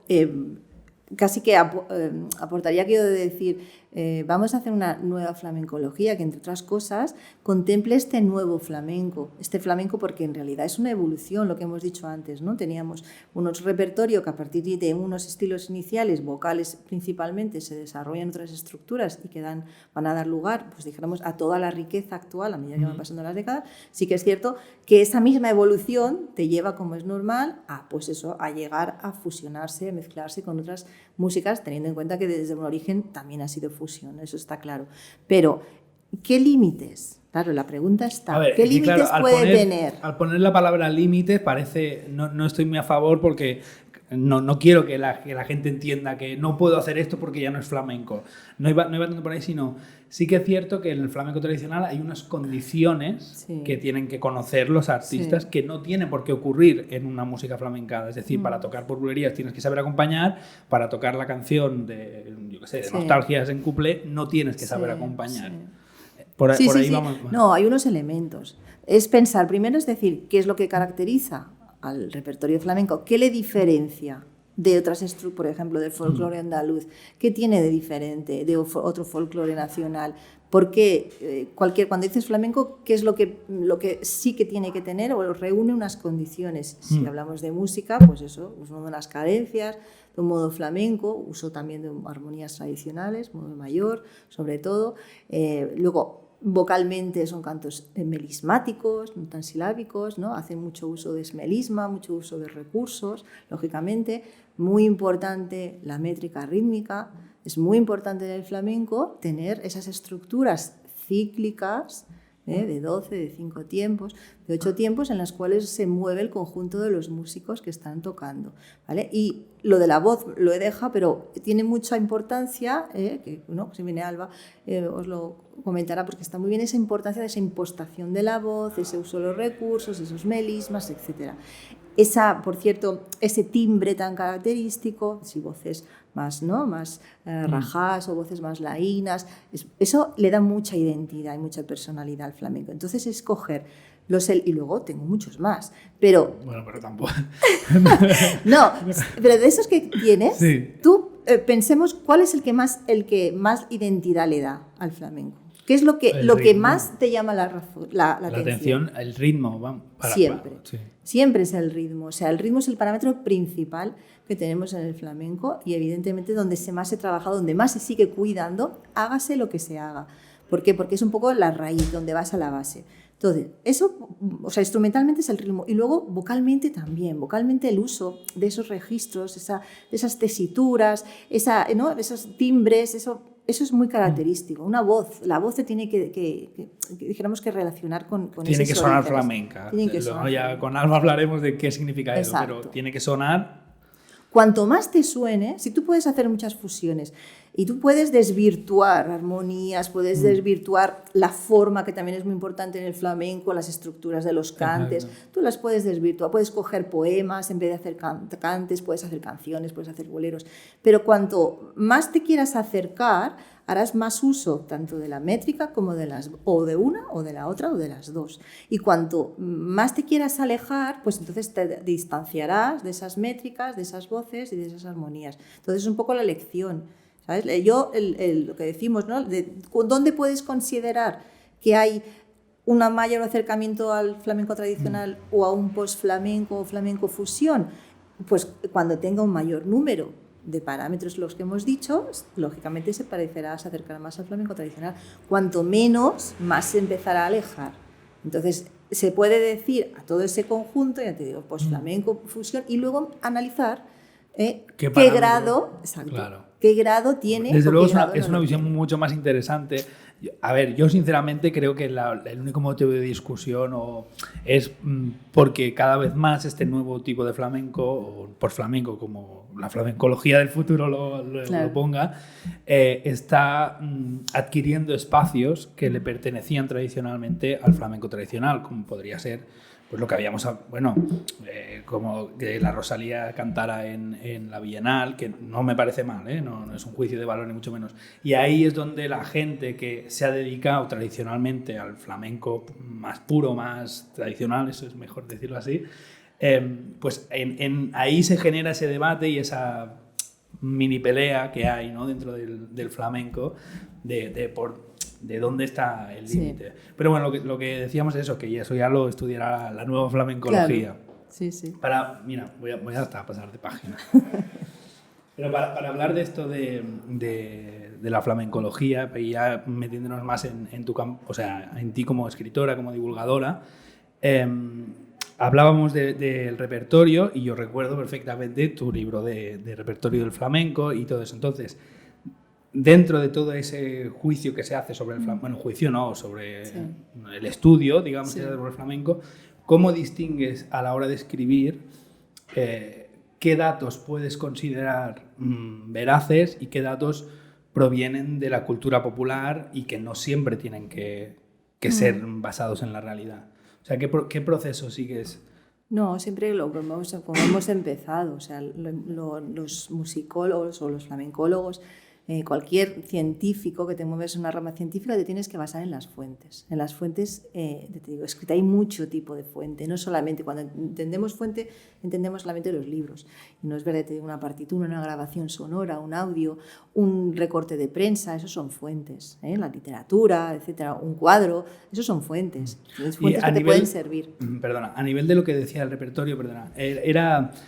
Es decir, ¿cómo se le da veracidad a que ese cante, por ejemplo, pertenece, es de Triana o este cante es de Alcalá? Bueno, la transmisión oral no es mala, o sea, No, mala seguro. No, porque es verdad, y hasta yo he hablado todo el rato de fuentes, en este caso tangibles, y como endomusicóloga me estaría echando como tierras a mi propio tejado. Claro, porque justamente el flamenco... Claro, porque es transmisión oral. Exacto. Y entonces esa veracidad de las cadenas de transmisión se consideran que son válidas, se considera que son válidas. Siempre puede haber... cualquiera no, o sea, entiendo que si una persona te dice una cosa, no tienes la misma fuerza que si 20 apoyan esa misma cadena de transmisión. Lógicamente, claro. Siempre, acudes a pues especialistas, dijéramoslo así, que lo han trabajado y que lo han documentado. Pues hoy día están con los Soler, ¿no? Por ejemplo, que son los que más se acercan, o Faustino Núñez, a esa recopilación de buscar los orígenes y los enlaces entre los distintos cantes. Lógicamente, siempre... Hay fuentes que aún trabajando transmisiones orales son fiables, eso es normal, es normal. Entonces sí que hay una fiabilidad. Y luego además piensa que el periodo de no grabaciones del flamenco es muy corto. Claro, es verdad. Enseguida tenemos cilindros de cera, en los años ya 80, del siglo XIX, la década, ya tenemos cilindros de cera. Eso es muy importante para el análisis, porque ahí se pueden hacer. ¿Qué ocurre? Que sí que es verdad que los flamencólogos no han sido preferentemente musicólogos, que son los que un poco tienen las herramientas para hacer comparaciones entre los cantes. ¿Quién está haciéndolo ahora? Ahora me ha venido. El grupo COFLA, con las de la Universidad de Sevilla, están trabajando mucho con la matemática, con la matemática computacional. No sé si lo has oído. No. Están haciendo un trabajo ya hace unos años muy interesante de transcripción de los cantes, no a partitura, sino líneas melódicas y registros, en los cuales buscan las posibles confluencias de los estilos. Que sería lo que a nivel, dijéramos, pues un mismo Molina Mairena también, en su momento, o flamencologos hoy día que no utilizan ese sistema, sino que es más el aprendizaje, que es muy meritorio, de escuchar, Claro. Y ver la relación simplemente por tu capacidad auditiva. Exacto. Y ahora esto se le está aplicando a matemática computacional. Por ejemplo, matemática computacional es un trabajo muy interesante. Sí. No llega tanto, digamos, al aficionado, pero sí que hay algunas propuestas de buscar eso que tú me estás diciendo, dijéramos, de validar. Y fíjate que las conclusiones, además, lo que más interesante es que las conclusiones no son muy diferentes de aquellos investigadores que trabajaban de oído. Trabajaba la tipología de las voces que hizo Molina Mairena en su libro, si la conocéis, es muy interesante. Hizo una división de las voces solamente de oído, que además se ajusta mucho a las divisiones que ya con registros, con aparatos, hoy día se hacen. Y dices tú, ostras, pues no iban tan mal encaminados y no tenían ningún medio. Cada vez, o sea, no tiene nada que ver con el flamenco, pero la capacidad humana es sorprendente, porque a veces haces algunas aplicaciones tecnológicas para solventar aparentes problemas, pero resulta que lo que tú dices, que el humano ya había tenido esa capacidad de hacerlo. Es muy interesante. Sí. Vale, para seguir con... Mira, que creo que sería mejor hacerlo con un ordenador, ¿no? Pero así queda más músico, ¿no? Bueno, siguiendo con esto de que hablamos de cómo estudiar el flamenco, bueno, te voy a hacer dos preguntas, pero yo creo que van enlazadas. Hay muchos libros que son seguros. A ver, toda la lectura suele ser interesante, pero sí que es cierto que hay veces que hay libros que son más fiables o más musicólogos, más estrictos con la veracidad. Entonces, para el aficionado, ¿cómo puedes distinguir lo que es una opinión de lo que es un dato objetivo? Bueno, normalmente como tú has empezado, que es lo correcto, hay que leerlo todo, o sea, lo único leerlo con espíritu crítico, eso es así, de saber lo que estás leyendo y saber, pues eso, ser crítico y entender y, bueno, valorar un poco qué nivel de autenticidad. Normalmente la flamencología tiene su nivel de autenticidad y yo no descartaría casi ningún libro. O sea, ahora bien, hay que saber, digamos, la línea teórica que ese autor está desarrollando, entender que hay posibles líneas diferentes, posibles teorías diferentes y que siempre se han de contrastar. O sea, no quedarte con uno. Yo siempre diría, no, tú léelo todo, o sea, y pon a cada uno su teoría correspondiente. Entonces, hablo de bibliografía escrita, ¿no? De papel, libro. De blogs, de webs, hombre, ahí ya entramos un poco más. Claro, vamos a tener más atención porque hay más volumen. Quiero decir, es mucho más fácil hacer un blog, una web que un libro. Por supuesto, es más factible que alguien se invente algo en un blog que en un libro. Sí, y entonces, claro, ahí sí que un poquito saber las fuentes, pues un Blas Vega, por ejemplo, hay muchas biografías que hay ahora que están sacadas del libro de las enciclopedias de Blas Vega, que no pasa nada, nombre, pero a Blas Vega hay que conocerlo porque se lo trabajó él haciendo su diccionario enciclopédico. Entonces, es ese tipo de segregación un poco, de discriminación que hay que hacer. Y entonces yo creo, pero eso se hace a medida que lees. Por eso es importante leerlo todo. A medida que tú ya vas aprendiendo, ya vas sabiendo discriminar uno de otro. Y entonces ese es el trabajo poquito a poco. Sí, que nada se aprende en un día. No, pero sí que es cierto que suele pasar, y es lo que tú dices, ¿no? Que cada vez más mucha gente se informa, pues eso, a través de blogs, a través de este canal. y a veces, bueno, hay pequeñas apreciaciones que si es el primer artículo que lees, puedes dar por bueno cosas que lo que tú dices, que es una de las teorías y no es necesariamente la única, o incluso puede ser incorrecta. Claro. Seguro que no se equivocan si leen tus artículos. Bueno, yo tengo mis teorías luego. Por supuesto, lo sé, pero eres una persona que desde luego eres rigurosa. Sí. Entonces, primero te quería preguntar por la experiencia de escribir y de recopilar información.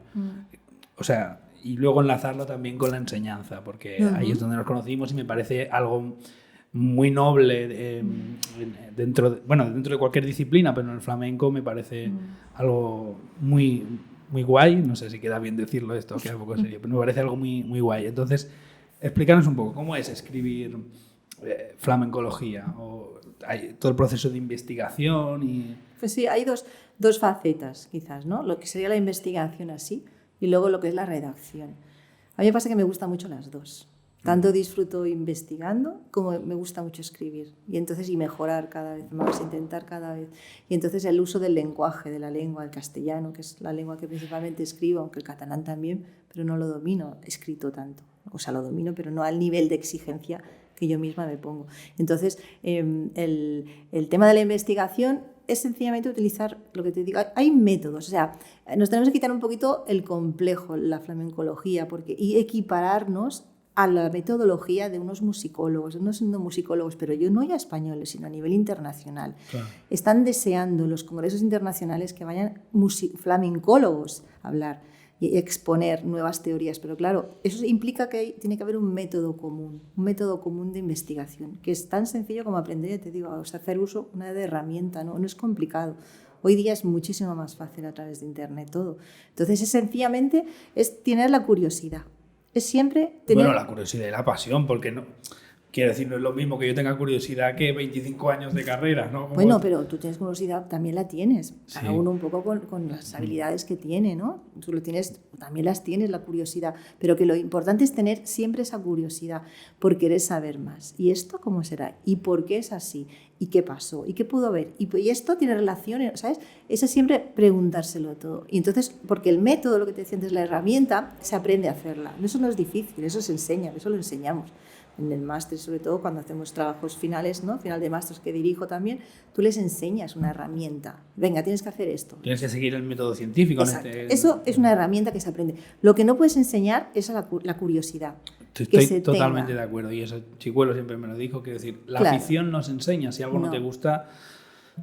A ver, te la pueden romper si te enseñan mal, eso es cierto, pero es muy difícil que a ti te guste tocar la guitarra si no te gusta. O sea, eso no se puede. Es así. Eso es lo que no puedes enseñar. Y eso es lo que marca, por ejemplo, la diferencia entre los alumnos. El método todo el mundo lo puede aprender, da igual el nivel. Nosotros en el flamenco, tú lo sabes de hace, ya ves tú, estoy hablando de 25 años, es el alumnado más heterogéneo que hay. O sea, lo mismo te vienen sin acabar los estudios de primaria como te vienen con carreras universitarias o, ¿sabes? O con trabajos de lo más variados. Entonces, pero el método te puedo asegurar que se puede enseñar igual. Da igual tu nivel académico, yo te lo enseño. Ahora, la curiosidad ya depende de ti, que a ti tengas ese incentivo, pero normalmente el alumno que viene a aprender, esa curiosidad la tiene multiplicada por 1000 y por eso salva todas las dificultades y todos los obstáculos, ¿sabes? Salva el hecho de que no haya estudiado, de que no sepa casi redactar, de que... Claro que lo salva, porque tiene tanto entusiasmo y tanta curiosidad por aprender y por saber que eso es lo más importante. Y en la investigación pasa exactamente igual, da igual el nivel que estés. ¡Qué bonito! ¡Qué bonito está quedando esto! No, pero es cierto. Da igual el nivel que estés, da igual. Pues mira, ya que has sacado el tema, a ver, dentro de la historia del flamenco, o sea, de la docencia, de la historia del flamenco, eres un referente aquí bueno, supongo, en más sitios, pero me refiero en Cataluña, a nivel lo que decías antes, que eres la profesora, a ver, que lo quiero decir bien. Me he cambiado de papel ya. Bueno, eres la encargada, ¿cómo lo has dicho antes? Bueno, profesora titular. Eso, profesora titular en el conservatorio Liceo. y en el conservatorio del liceo y en la SMUC. La SMUC invitada, quiere decir que no soy profesora fija de allí. Vale, pero igualmente donde quería llegar es que tienes una responsabilidad y un orgullo, entiendo yo. Entonces, ¿cómo se vive eso? Después de 25 años que has comentado antes, hostia, tiene que impactar un poco, ¿no? Sí, casi no te das cuenta. El mérito en todo caso, que eso es verdad, el que haya 25 años de... Bueno, no hay más, hay casi 30 en el Conservatorio del Liceo, evidentemente es de Manuel Granados, que es el que inauguró la cátedra de guitarra flamenca en el liceo y que a partir de ahí yo me incorporé años después, 4 años o así, y entonces hasta el día de hoy se mantiene con diferentes oficialidades de estudios. Primero era privado, luego el grado medio y luego el superior, ¿no? Que es hasta hoy día. Entonces, claro, esa dinámica, lógicamente, pues sí, como docente, yo caí una vez en la cuenta que soy como la profesora, porque ahora hay más docentes, es verdad, sí, en distintos cierto. ámbitos que dan, en su momento hacíamos historia del flamenco solo, ahora ya luego incorporamos repertorio, flamencología, ¿no? Pero hacíamos historia, y caí en la cuenta que era la profesora que daba historia del flamenco más antigua de España. Por eso te lo estoy diciendo. No había nadie que había estado 25 Exacto. años. Y eso es algo que quiero celebrar, ya te digo, este curso. No, y me parece no ha durado tanto. que es de agradecer. Quiero decir que, como tú decías, muchas veces hay muchos alumnos que sienten curiosidad, Sí. pero no todas las escuelas se llenan. En cambio, llevar 25 años en una disciplina como es la flamencología, que a priori los que van a estudiar son músicos, ¿no? Sí. En teoría no tienen por qué tener ese interés, pero en cambio a mí me lo inculcaste y entiendo que a más alumnos también la curiosidad por decir, bueno, tú puedes tocar, pero es que hay una historia que es digna de conocer. Sí, a ver, te digo que el mérito de que haya 25 no es mío porque evidentemente casi todos vais, no casi, no, todos y todas, vais lógicamente a ser instrumentistas y guitarristas. Pero sí que es cierto, y eso es verdad, es porque el concepto tiene que cambiar, el músico, pero no solamente el músico, cualquiera, que bueno, ha cambiado mucho, cantadores, cantadoras, bailadores, ya tienen un apartado más intelectual en su formación. Totalmente. Y cada vez... Bueno, quizás siempre ha sido el mismo, pero ahora se ve más, por lo que decíamos de las redes sociales, cada vez la gente quiere ser más consciente de lo que está diciendo, porque hay gente que es muy buen instrumentista, pero que lleva aprendiendo pues conocimiento relativamente veraz en peñas y tal, que es una manera muy bonita de aprender, pero que no es lo mismo que conocer lo que tú decías, el método, y hacerlo de una manera coherente. Así que me parece súper importante la labor que has hecho. Gracias, Ana. No, todos contribuimos. Es tan importante el aficionado, que ya te digo que está en una peña y está trabajándolo, porque es tan importante él como a nivel académico. Lo que pasa es que hay que luchar por todos los ámbitos. Exacto. Porque abre puertas al flamenco y abre puertas al conocimiento. Bueno, igual ahora me tiro un triple, ¿no? Pero yo creo que eso no está en riesgo de desaparecer. Quiere decir, sigue habiendo peñas, sigue habiendo afición. En cambio, parece que la flamencología, cada vez que alguien lanza un dato que ha descubierto que a priori es objetivo, parece que se esté cargando toda la ideología del flamenco por puro desconocimiento, ¿no? Bueno, va más. Lo interesante de la flamencología como ciencia Sí. Que eso es lo que yo creo que todo el mundo quiere. Yo es lo que quiero. Y me encantan mis alumnos. Venga, me encantan futuros flamencólogos.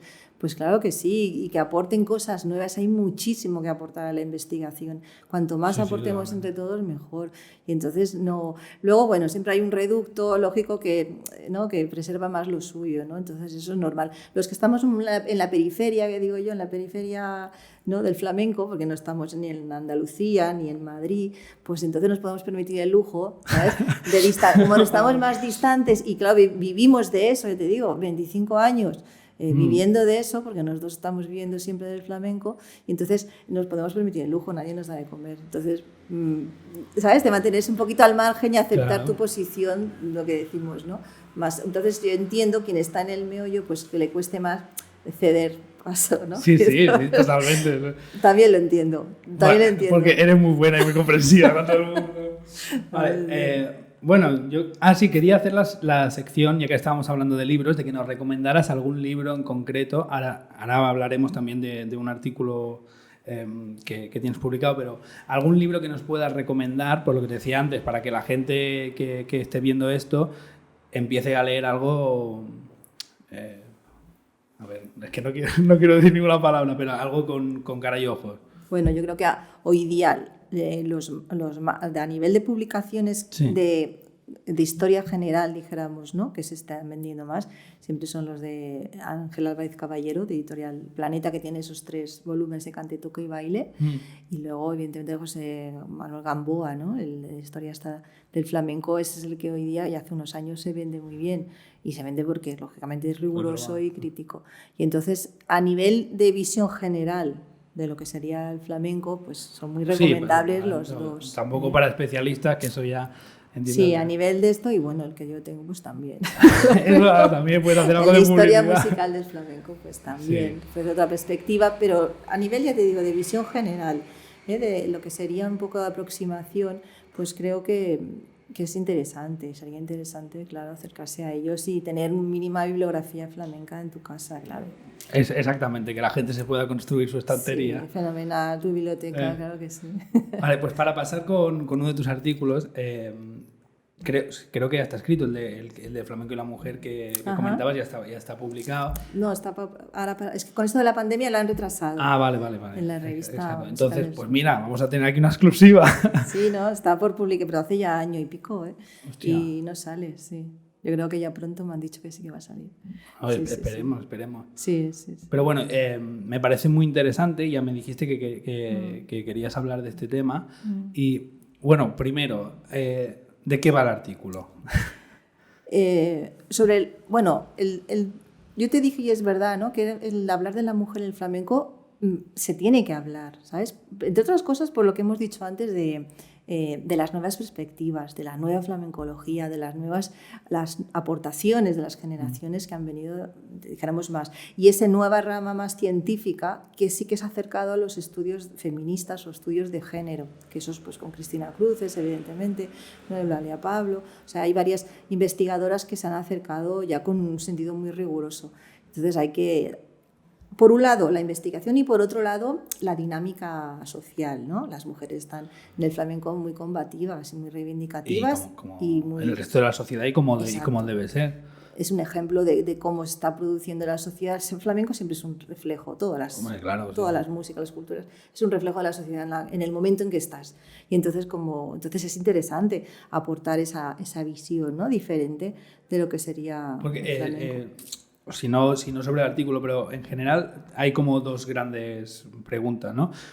A nivel de la historia, entiendo, simplemente porque ha pasado en el resto de disciplinas, ¿crees que la mujer ha tenido un papel mucho más relevante del que se le da en el flamenco?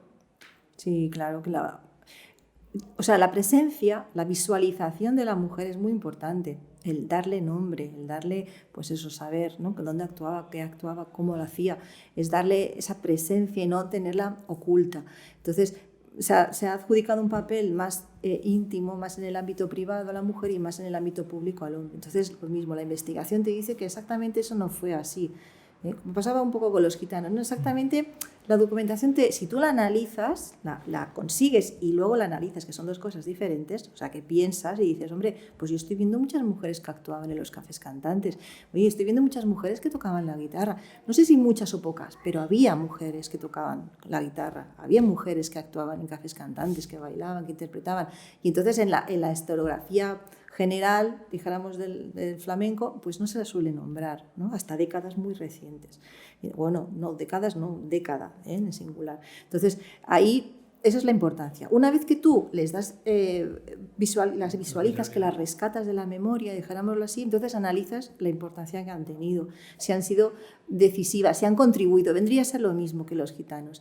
Es que al final las minorías étnicas o las minorías de género, siempre hay que pensar en relación con la sociedad mayoritaria, que evidentemente es masculina, o en este caso, o la paya, ¿no? Entonces, esas relaciones de grupos minoritarios o identidades minoritarias, pues ¿qué hace? Que primero las ocultas y luego les damos un papel secundario, un papel pasivo. Es lo mismo, la mujer, vale, sí, ha habido, no, las mujeres han habido, pero siempre es un papel pasivo, no es un papel de que han contribuido, han sido activas, han contribuido, ¿sabes? Y eso entiendo por lo que estás diciendo que no es así y que, hay una investigación, o sea, que realmente sí que tuvieron un papel más activo en la creación de muchos tangos, hay muchos tangos, me despertaba con las malagueñas, de muchos palos, ¿sabes? La creación de las malagueñas, de las soleás, que sí, que se le atribuye, pero siempre como si fuera una visión, bueno, sí, ¿no? No, es que formaban parte luego de la cadena de transmisión, es un papel muy importante de la mujer, cómo transmitían esos cantes,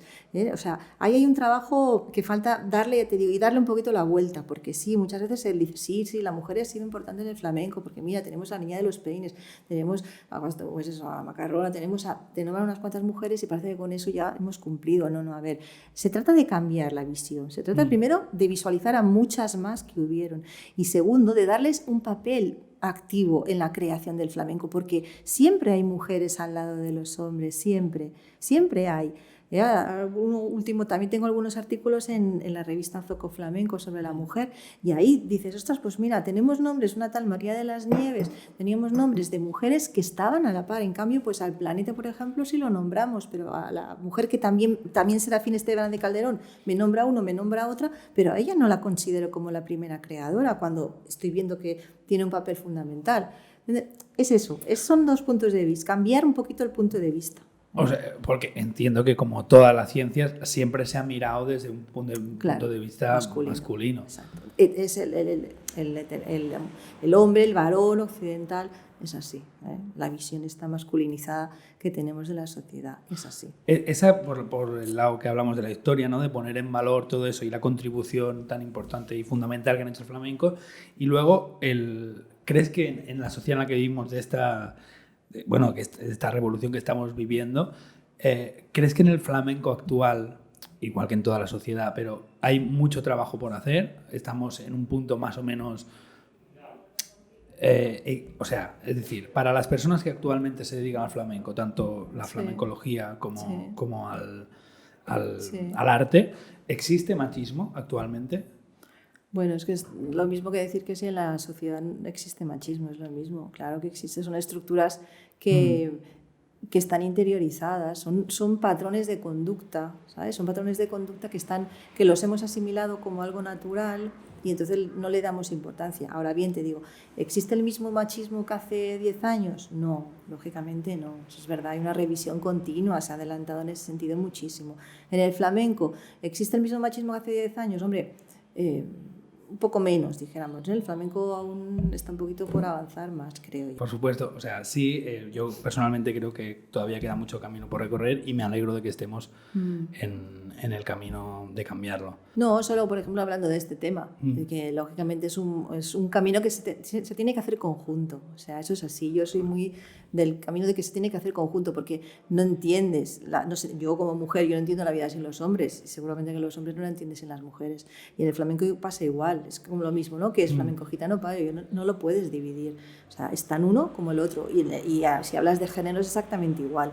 Es tan femenino como masculino. Hay algo más masculino y otro más femenino, pero ahí estamos los dos trabajando. Haciendo la comparativa con lo que tú decías, a mí lo que me parece que sí que debería acabar ya es ese sentimiento de querer apropiarse de cosas. Quiero decir, obviamente que haya mujeres en el flamenco a lo largo de la historia no disminuye la relevancia del papel del hombre. Igual que discutir claro que si el gitano es el origen o no hace que el flamenco sea menos payo, ni al revés. Claro, exacto. Que eso es digamos, lo que me gustaría abogar. Sí, ¿no? sí, porque sí. la gente, ¿vale? Una cosa es tener conocimiento de historia y la otra es creerte que eres más que nadie por... Sí, totalmente de acuerdo. Sí, es así. No, una cosa no anula la otra, al Totalmente, revés, se complementa todo. Exacto.